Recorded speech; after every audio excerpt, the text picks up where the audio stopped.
كانوا قليلا من الليل ما يهجعون وبالأسحار هم يستغفرون. تو آپ صلی اللہ علیہ وسلم نے مردوں کی تعریف کی کہ جو نوبل ہیں، جو اچھے ہیں، وہ کبھی نہیں ماریں گے. اب آپ دیکھیے کہ ہر شخص کو ایک وہ مل گیا نا انسینٹیو اچھا ہونے کا، یہ ایک تربیت کا طریقہ تھا. تو انہوں نے اپنے ہاتھ ویسے ہی روک لیے ہوں گے کہ مردانگی کی شان کے خلاف ہے کہ بات پہ بیوی کو مارا جائے، اور یہی ایک طریقہ ہو کسی کی اصلاح کا. تو وہ رک گئے، روکنے کا طریقہ تھا. معاویہ کہتے ہیں بازی کہ میں نے نبی صلی اللہ علیہ وسلم سے عرض کیا، یا رسول اللہ صلی اللہ علیہ وسلم، ہم اپنی عورتوں کے کس حصے میں آئیں اور کس حصے کو چھوڑیں؟ یعنی شوہر بیوی کے تعلق کی بات ہو رہی. یہ بھی ایک بہت آج کے دور کا، ہر دور کا مسئلہ ہے، لیکن آج کے دور میں اور بھی گمبھیر ہوتا چلا جا رہا ہے بہت سی چیزوں سے ایکسپوز ہونے کی وجہ سے. تو کیا جائز حد ہے اور کیا نہیں ہے؟ فزیکل ریلیشن شپ کے لیے کس حصے کو استعمال کیا جا سکتا ہے، کس کو نہیں، یہ سوال تھا. تو اس پر آپ صلی اللہ علیہ وسلم نے فرمایا، تمہاری بیوی تمہارا کھیت ہے، تم اپنے کھیت میں جہاں سے چاہو آؤ.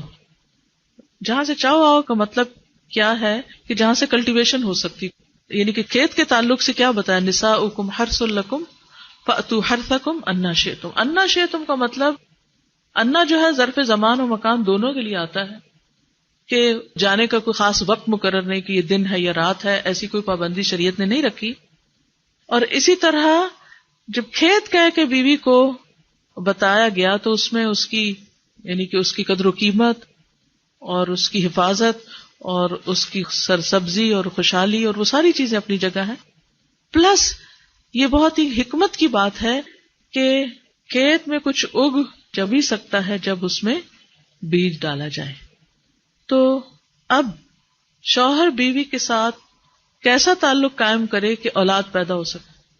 وہ اورل سیکس سے تو نہیں ہو سکتا، وہ اینل سیکس سے بھی نہیں ہو سکتا.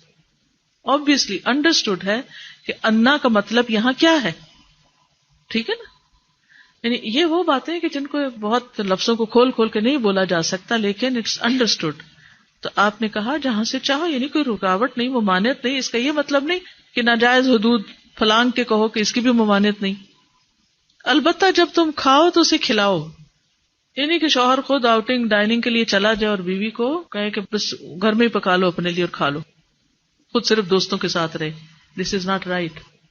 بیوی کو بھی لے کے جائے اور ساس بھی بہو کو جانے دے. جب تم کھاؤ تو اسے بھی کھلاؤ، جب پہناؤ تو اسے بھی پہناؤ. کا مطلب یہ ہے کہ عید آئی ہے، اپنے لیے سوٹ لے رہے ہو تو بیوی کو بھی کچھ لے کے دو. یہ ہے ایکوالٹی ایک طرح سے. اس کے چہرے پہ نہ مارو، اسے گالیاں مت دو، ابیوز نہیں کر سکتے.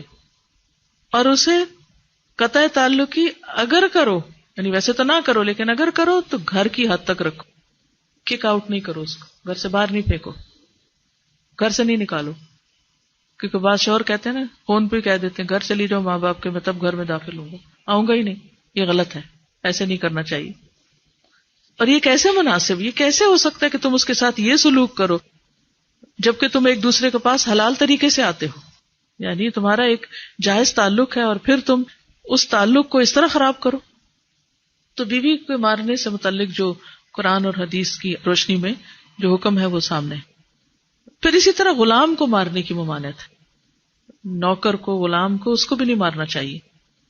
ابو مسعود بدری سے روایت ہے کہ میں اپنے غلام کو کوڑے کے ساتھ مار رہا تھا کہ میں نے اپنے پیچھے سے آواز سنی، اے ابو مسعود جان لو.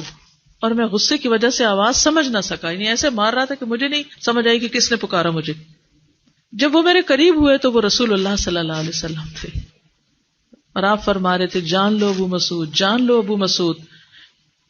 کہتے ہیں میں نے اپنے ہاتھ سے کوڑا پھینک دیا تو آپ نے فرمایا جان لو ابو مسعود، یعنی آپ بار بار فرما رہے تھے اللہ تم پر زیادہ قدرت رکھتا ہے تمہاری اس غلام پر قدرت سے، یعنی جتنا تم اس غلام پہ قدرت رکھتے ہو اللہ اس سے زیادہ تم پہ قدرت رکھتا ہے، یعنی تمہیں مارے گا. کہتے ہیں کہ میں نے عرض کیا اللہ کے رسول صلی اللہ علیہ وسلم میں اس کے بعد کبھی غلام کو نہیں ماروں گا. اور بعض روایت میں آتا ہے کہ انہوں نے آزاد کر دیا. ابو عمر زازان سے روایت ہے، کہتے ہیں کہ ہم لوگ ابن عمر کے پاس تھے، انہوں نے اپنے غلام کو بلایا جسے انہوں نے مارا تھا. انہوں نے اس کی پیٹھ کھول کر دیکھی کہا کیا تمہیں تکلیف ہو رہی ہے؟ اس نے کہا نہیں۔ اس کے بعد ابن عمر نے غلام کو آزاد کر دیا اور ایک تنکا زمین سے اٹھایا اور کہا کہ مجھے اس کا اتنا بھی اجر نہیں ملے گا جتنا اس تنکے کا وزن ہے۔ میں نے کہا ابو عبد الرحمن آپ ایسے کیوں کہہ رہے ہیں؟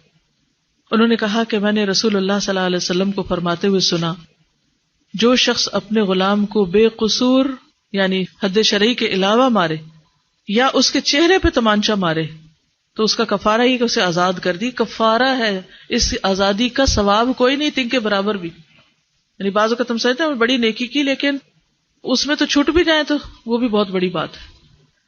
صحابہ کرام جو تھے وہ خاص طور پر اس سے محتاط رہتے اور غلاموں سے درگزر کرتے تھے۔ ابو لیلہ کہتے ہیں کہ سلمان رضی اللہ عنہ نکلے، وہ اپنی سواری کو چارہ کھلاتے تھے تو وہ ہودے سے گرتا رہتا۔ ہودہ کیا کہتے ہیں؟ وہ چیز محمل باسکٹ کہہ لیں جس میں اس کا چارہ رکھ کے دیا جاتا۔ اس پر انہوں نے اپنے خادم سے کہا اگر مجھے قصاص کا خوف نہ ہوتا تو میں تمہاری پٹائی کرتا کہ تم نے ایسی چیز کیوں جانور کے آگے رکھی۔ تو مطلب یہ کہ اگر میں تمہیں ماروں گا تو مجھے بھی مار پڑے گی، اس لیے میں تمہیں مار نہیں رہا، ورنہ جو حرکت تم نے کی ہے اس میں تمہیں مار پڑنی چاہیے۔ نماز پڑھنے والے غلام کو نہ مارنا۔ ابو امامہ سے روایت ہے کہ رسول اللہ صلی اللہ علیہ وسلم خیبر سے واپس آئے تو آپ کے پاس 2 غلام تھے۔ حضرت علی رضی اللہ عنہ نے کہا اے اللہ کے رسول صلی اللہ علیہ وسلم ہمیں بھی ایک غلام دے دیں۔ آپ نے فرمایا جو چاہتے ہو لے لو۔ انہوں نے کہا آپ میرے لیے پسند کریں۔ اس سے انداز ہوتا ہے نا کہ ریلیشن شپ داماد اور سسر کا کیسا تھا۔ آپ صلی اللہ علیہ وسلم نے فرمایا یہ لے لو، اس کو مارنا نہیں، کیونکہ میں نے خیبر سے واپس آتے ہوئے اسے نماز پڑھتے دیکھا ہے اور مجھے نمازیوں کو مارنے سے منع کیا گیا ہے۔ آپ صلی اللہ علیہ وسلم نے دوسرا غلام ابو ذر کو دے دیا اور اس کے ساتھ خیر و بھلائی اور حسن سلوک کرنے کا حکم دیا۔ پھر ایک دن پوچھا ابو ذر میں نے جو تمہیں غلام دیا تھا اس کا کیا حال ہے؟ انہوں نے کہا آپ نے مجھے اس کے ساتھ خیر و بھلائی کرنے کا حکم دیا تھا تو میں نے اسے آزاد کر دیا کہ میں وہ خیر و بھلائی کر نہیں سکوں گا تو بہتر ہے کہ میں نہ ہی رکھوں۔ یعنی ایسی سچویشن سے بھی اوائڈ کرنا چاہیے کہ جس میں انسان کے گناہوں میں پڑنے کا اندیشہ ہو۔ كانوا قليلا